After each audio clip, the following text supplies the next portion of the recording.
My daughter has asked that I make the announcement that when you're texting, Tea Party is one word. So I never would have thought about that. I'm going to take a few minutes of your time. Back some time ago, I made a call and I was interested in this concept of a tea party. And I want to share with you one reason why. If I can borrow your sign there, Florida brother. This is why. We the people.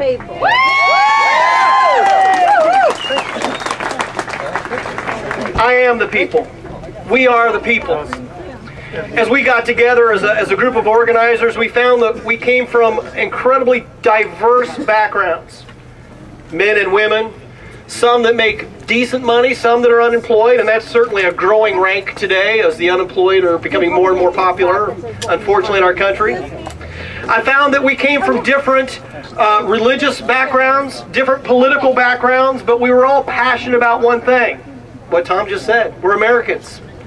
We're tired of the way that our country is treating us and this out-of-control spending. I was in a long discussion with some people this morning over the internet, as is my practice, and talking about, well, what are you going to do? Are you going to just get around and throw a bunch of tea bags in the river? Well, you know what? We've been there and done that, and it accomplished a lot, really. And it would be great if we could do that kind of thing. I don't know how many people were at the original Tea Party, but it wasn't this many people, I don't think. Now, this is a good group of people that are concerned about our country. But you know, there's solutions out there. This is not about just getting together and shouting about how much we love America and how much we hate the way that they're spending our money. There are solutions out there. We as the people of the United States, we as Kentuckians, and I know there's a few of you Tennesseans out there, but we as Kentuckians as well, we need to encourage our legislators. We need to encourage those that we have elected to make the right decisions. The solution is not to go spend more money. It's to reduce our taxes. I don't want pictures of him. There are so many ways they're killing us with our taxes, and it's time to just stop. And we've got so many opportunities to just get out there and call these people and write these people. I was talking to some ladies earlier that say they almost write every day. But there are so many taxes that we're nailed with every day. I get my paycheck, and it's just got all these little holes in it. I'm one of those unfortunate people that I own my own business. And it kills me how all the taxes that I have to pay. But you know, it'd be great. It'd be great if I could take all that money and just kind of hold it and then someday give it to my kids so they would, oh, wait, no, we have that death tax. So when I die, they're going to take the majority of that away. And there's just no end to it. Oh, maybe I could take that money and I could just invest it. And then someday I'll, oh, no, they got that capital gains tax, so they're going to rip me off there too. It seems like every time I turn around, they're taking a little bit more. And it's painful. And you know, I used to complain about it when I was younger. But now that I'm at that stage where I've got kids and I own a business and I'm paying taxes all the time, my wife was practically in tears. I make her pay the taxes. This past week as we were doing payroll taxes and stuff, it's just never ending. But you know, as I've got children, I've taught them a very basic principle. When you're out of money, you got to stop. Just because you got a checkbook doesn't mean the money's there. And for some strange reason, they're not getting that message in D.C. They think that because we're broke, and we are broke, I don't know if y'all know that, but as a country, we're in trouble. And they're spending more and more money. It would be as though I were to go to the bankruptcy court here in Bowling Green and apply for bankruptcy and then say, well, since it was granted to me, I'm going to go down over here to the Bowling Green Imports and buy myself a brand new Mercedes.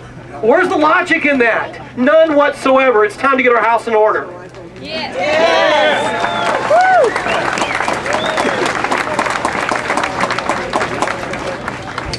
One of the taxes that I hate to pay as a business owner is the payroll tax. Yes. We have, as a country, incredible taxes. But you know, if they would just take those payroll taxes and reduce them, 50% would be great. But you know, just the smallest percentage, what would that do? Well, it would take that money back into the owner's pockets of these business owners. And you know what? There are some terrible businesses out there. And I won't get into all the ones that are going under and how they've mismanaged. But you know what? The majority of businesses in America are the little guys. Yes. It's guys like you and me who own a small business, maybe with 1 employee or 50 employees. And you know what? We're the ones that are getting hurt the most. Yes.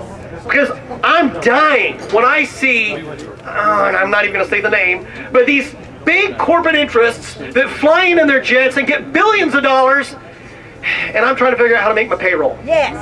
And I can't go to the government and say, well, can you give me a little bit of help this week? Because it's not happening. I want to see us eliminate the capital gains tax. Yes. It's ridiculous. China gets it. How is it that socialist China has figured it out and the United States, the home of capitalism, has not figured that out? I want to see real relief for the middle class, not this token stuff of let's just give money to those who aren't making any money, but I want to see people that are paying taxes get a reduction in their taxes. Yes. Let's see that tax rate come down and put the money right back into our pockets. And my own personal pet peeve, and I'll just be honest, this is me. You're doing good. I want to see a reduction in business tax rates. Oh, yeah. That's it. Ireland has 12.5% tax rate. Wow. I can't imagine what I'd do with all that money. We've got...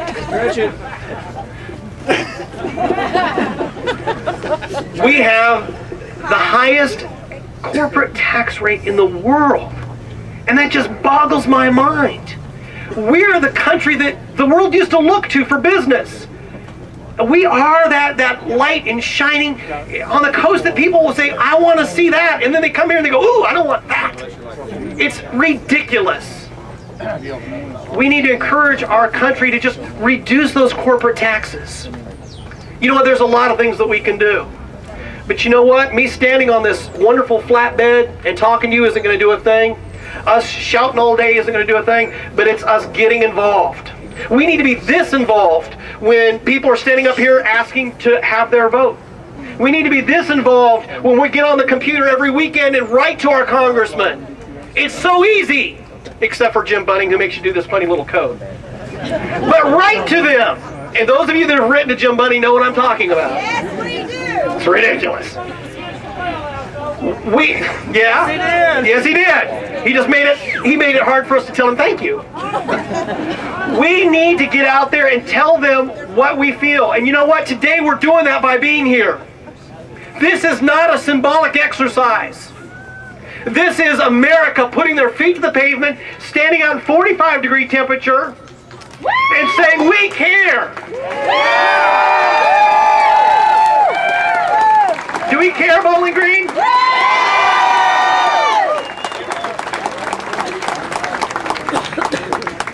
Some of you have gotten an email from me. I like to email. If you sign up that list, you're going to get some more emails from me. Because you know what? I want to see you all in the future. One of the last things that I said, those of you that saw the email, shake my hand.